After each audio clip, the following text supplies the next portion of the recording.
I am Shelley Crather, the Library Media Specialist at Sunrise School, and I am teaming up with Mrs. Rowden to talk with Sunrise parents and families about student digital responsibility. This will be a 3-session video webinar released over the next week.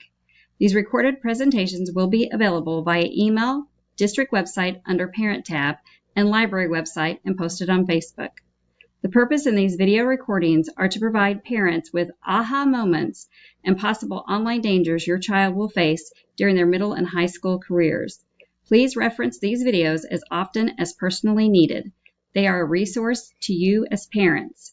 Please take time throughout the presentation to pause and stop the recording for your pace. The video will move quickly. Pause as you need.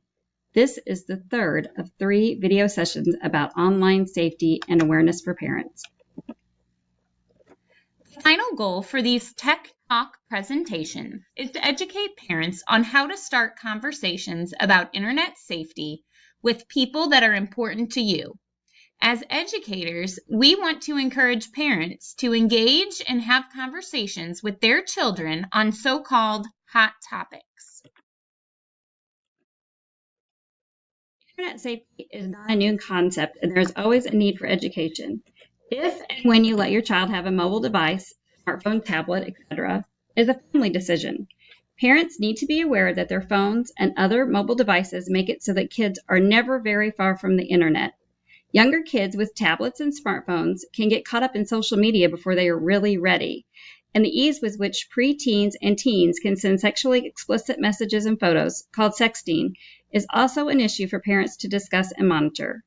Make sure your child knows that sexting is illegal, and if she ever receives such a message, she should delete it immediately and tell you or another trusted adult. In general, let your kids know that while you trust them to have such an expensive device, you may need to check it from time to time for any number of reasons. Privacy settings, higher than expected monthly bills, etc. Some other tips of safety include: put strong passwords on devices and change them often. Install internet filters and parental control apps if needed. Keep your security software up to date. Make sure phones are charged outside of kids' bedrooms at night. Set up nighttime shutoffs through your self-service provider.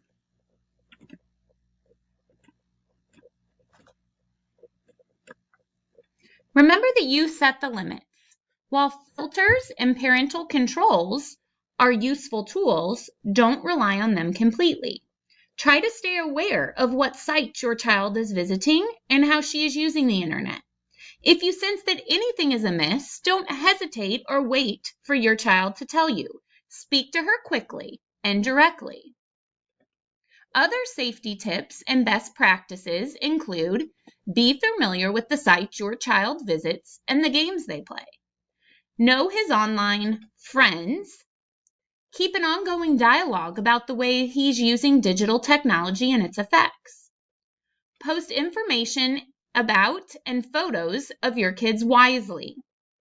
Watch for ghost apps. If you notice your child has an open app repeatedly and it's something like a calculator, ask him, could it be hiding somewhere else? These tips are not meant to take over your life. They are meant to educate parents on where dangers occur with technology and children and to help you be proactive.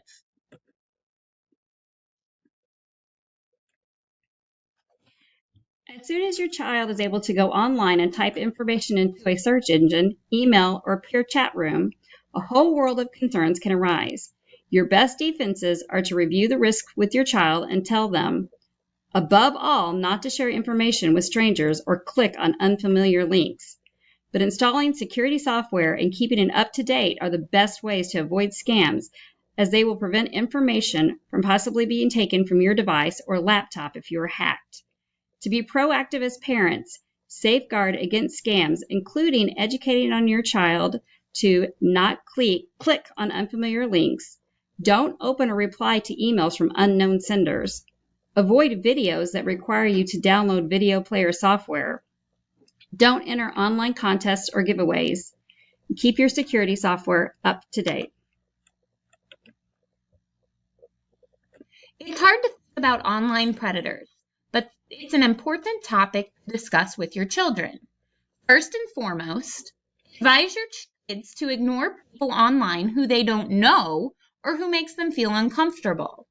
If anyone is bothering them or making them feel uncomfortable in any way, make sure they know to tell you or another trusted adult, like a teacher. Police are attuned to these type of dangers.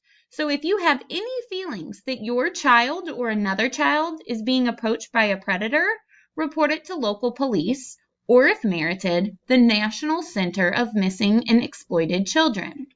Have conversations with your child about not accepting friend requests from people they don't know in real life, ignoring comments and messages that make them uncomfortable or are posted by people they don't know. Let them know that if someone is bothering them or making them feel uncomfortable, to tell an adult, or to contact authorities if you feel it would be a predator.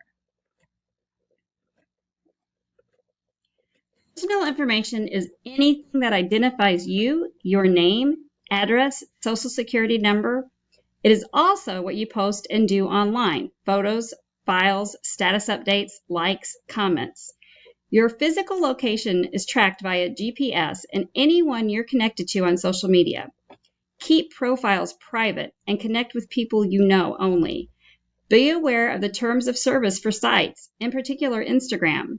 The Instagram terms of service states that you agree to let Instagram use your information, which it can do to sell advertising to companies. You can turn off the ability to send physical information for specific apps. Ask a teen or your family techie to show you how.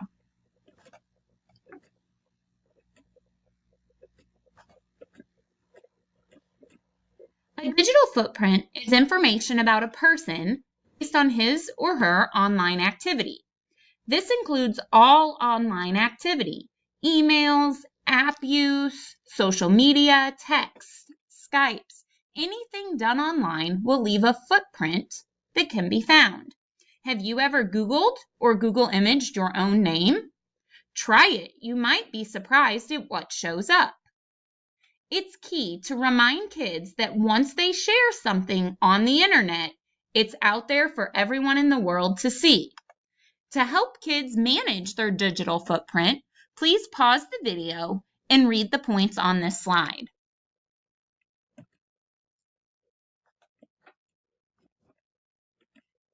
The Digital Code of Conduct. This code of conduct puts into practice the ideas and suggestions we've discussed. It's important for kids to be online and learn how to participate safely and kindly. Encourage them to have fun and use internet for information, entertainment, and connecting with their peers. You can also use this list as a resource for discussing good online behavior with your children. As they grow and their online use changes, discuss it again. Please be sure to pause this video and educate yourself on the points on this slide.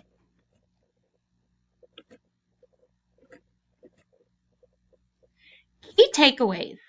Remember, online life is a part of life just for about everyone. The internet and digital technology enable kids to learn and communicate in a variety of helpful and interesting ways. Parents can help make digital technology a positive experience for kids by helping their child find positive ways to use technology and be online. Balance online life and real-world life. The internet can open a world of creativity and learning. It is certainly not a bad thing for children, but it does require adult guidance and involvement. The main reason Sunrise School chooses to embed technology into children's everyday educational lives. It's practically inevitable that your child is going to spend some of their lives online, so it's best to get educated about how to protect them. Remember that you're the parent and you set the rules. Also remember that as with other areas of life, your kids will take their cues from you. So model the sort of online behavior you'd like to see from them. When you interact online, post as if your kids are reading.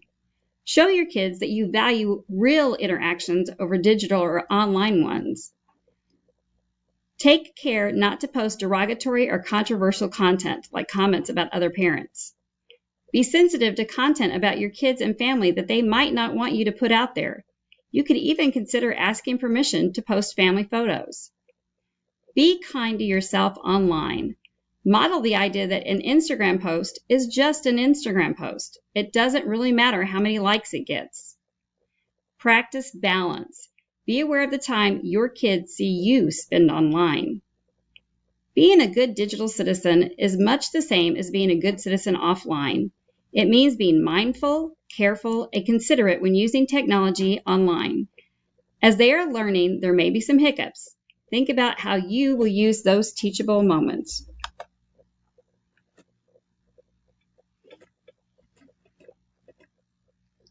And finally, remember, this isn't the end of the discussions about being safe and successful internet users. You have a key role in making sure it keeps going. There are many resources out there, such as social media and internet safety resources, that can help you stay educated and up to date with the ever-changing world of technology and internet safety. There's even more, continuing the conversations at home with your child, that offers fun ways to open up the conversations with your kids about internet safety. Please pause this slide's presentation to read a few next steps you can take in continuing to educate your child on tech safety. This series of 3 video sessions was created and cited from the following sources. If you have any further questions about these videos and tech tips, please contact Mrs. Crater at 636-586-6660.